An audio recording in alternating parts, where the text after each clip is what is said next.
شاعری زین مثنوی مقصود نیست، بت پرستی بتگری مقصود نیست. هندیم از فارسی بیگانه ام، ماه نو باشم توهی پیمانه ام. حسن اندازه بیان از من مجو، خانسار و اصفهان از من مجو. گرچه هندی در عذوبت شکر است، طرز گفتار دری شیرین تر است. فکر من از جلوه‌اش مسحور گشت، خامه من شاخ نخل دور گشت. پارسی از رفت اندیشه ام، در خورد با فطرت اندیشه ام. خورده بر بینا مگیر ای هوشمند، دل به ذوق خورده مینا ببند.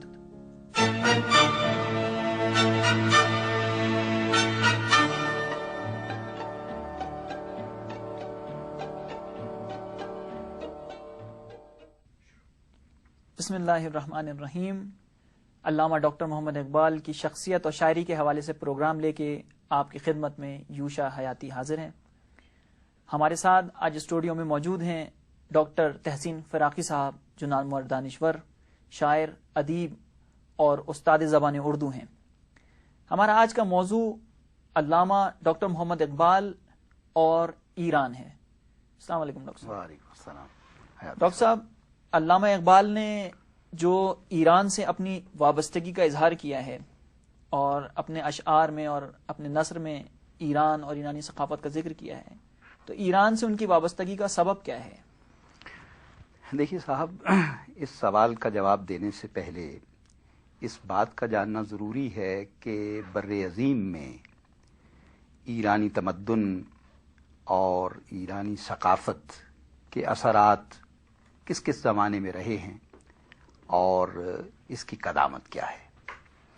اس ضمن میں آپ سے یہ عرض کرنا چاہتا ہوں کہ علامہ اقبال کو ایران سے جو عقیدت ہے، یا دوسرے لفظوں میں یوں کہہ لیجئے کہ فارسی زبان جہاں جہاں بھی بولی جاتی رہی ہے، ان منطقوں سے جو عقیدت ہے، اس کا ایک بڑا سبب یہ ہے کہ فارسی زبان تقریباً 800 برس بر عظیم کی زبان رہی.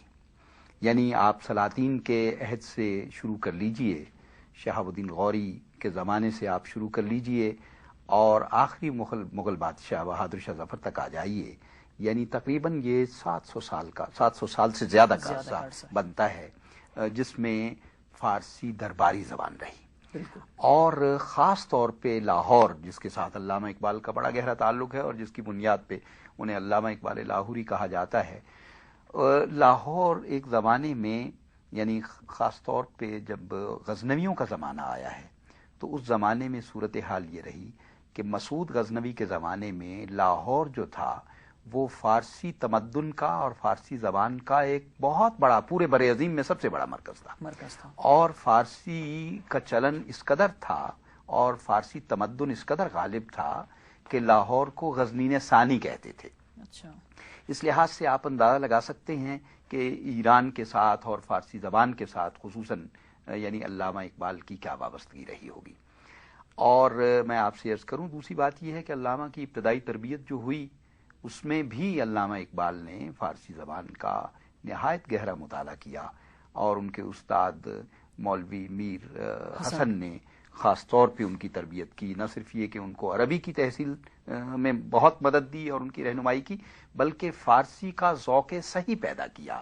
میر صاحب کے بارے میں یہ بات مشہور ہے کہ وہ جو ان کا شاگرد بن جائے تو اس میں جو ہے وہ فارسی اور عربی ادبیات کا ذوق پیدا کرتے ہیں. اور آپ دیکھیے بانگیدرا کے دیباچے میں سر عبد القادر نے بھی اسی امر کی نشاندہی کی ہے.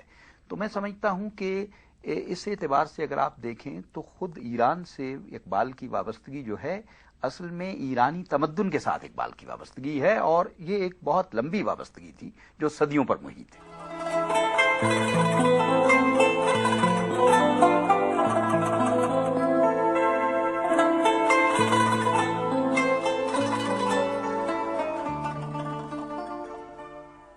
ممالک اسلامیہ میں اقبال کی ایران کے ساتھ وابستگی اور ذہنی مقاربت اقبال شناسی کا ایک دلچسپ اور قابل مطالعہ موضوع ہے. ایران سے اقبال ایک گہرا قلبی، فکری اور روحانی علاقہ رکھتے ہیں. اس کا ایک بڑا ثبوت ان کی پی ایچ ڈی کا مقالہ ہے جو ایران میں الہیات کا ارتقاء کے زیر عنوان سن 1908 میں شائع ہوا۔ سن 1927 میں ان کی فارسی شاعری کا نہایت قابل قدر مجموعہ زبور عجم شائع ہوا۔ اس کا نام ہی نہیں، اس کے اندر موجود فارسی شاعری کا روپ رس سارے کا سارا خمخانہ ایران کے مے آتشی سے حرارت گیر ہے۔ اقبال نے کس قدر درست کہا ہے کہ فشردہ جگر من بشیشہ عجم است، پھر ایک جگہ کہتے ہیں کہ میرا جسم جنت کشمیر کا پھول ہے۔ دل حریم حجاز سے وابستہ ہے اور شاعری تبریز کی فیض یافتہ ہے۔ اقبال کو اس بات پر فخر ہے کہ ایک برہمن زادہ روم و تبریز کے اسرار شعر و عرفان کا عارف اور لذت چشیدہ ہے۔ برہمن زادہ رمزاشنائے روم و تبریز است۔ یہ امر بھی لائق توجہ ہے کہ اقبال کا پہلا شعری مجموعہ بھی فارسی میں ہے جو اسرار خودی کے زیر عنوان 1915 میں شائع ہوا۔ اقبال نے ایک جگہ لکھا ہے کہ لوگ حیران ہیں اقبال نے فارسی پر اس قدر عبور کیسے حاصل کر لیا۔ انہیں کیا بتاؤں کہ اس زبان کو اپنے وجود اور وجدان کا حصہ بنانے کے لیے میں نے کس قدر ریاضت کی ہے۔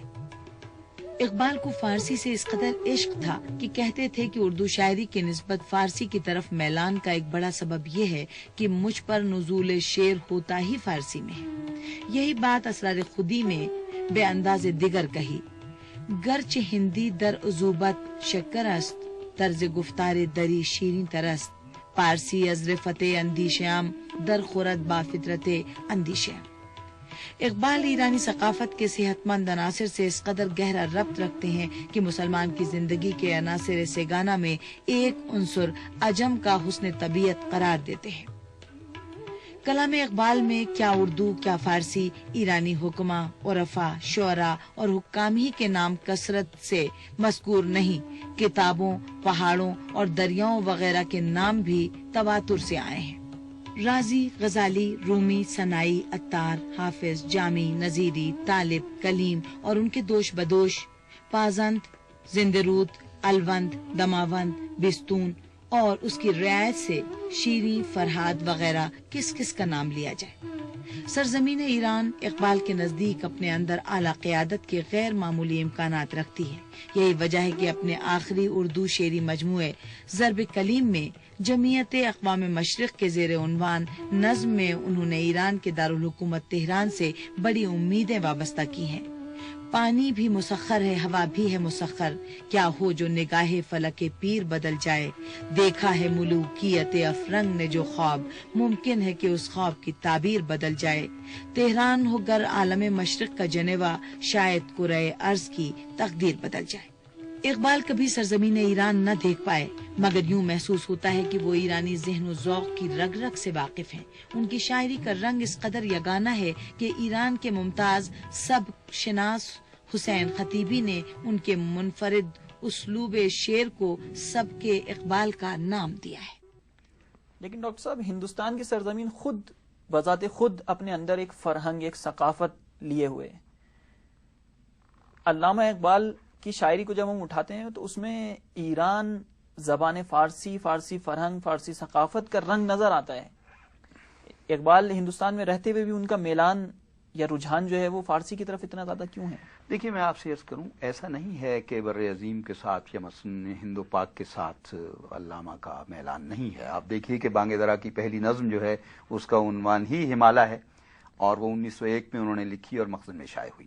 لیکن جہاں تک فارسی زبان کی طرف یا فارسی ایرانی تمدن اور خصوصاً فارسی زبان کی طرف ان کے میلان کا تعلق ہے، جیسا میں نے آپ پہلے عرض کیا ہے، اس کا ایک سبب تو یہ ہے کہ فارسی ادبیات بر عظیم کے مدارس میں رچی بسی تھی، وہاں کے تمدن میں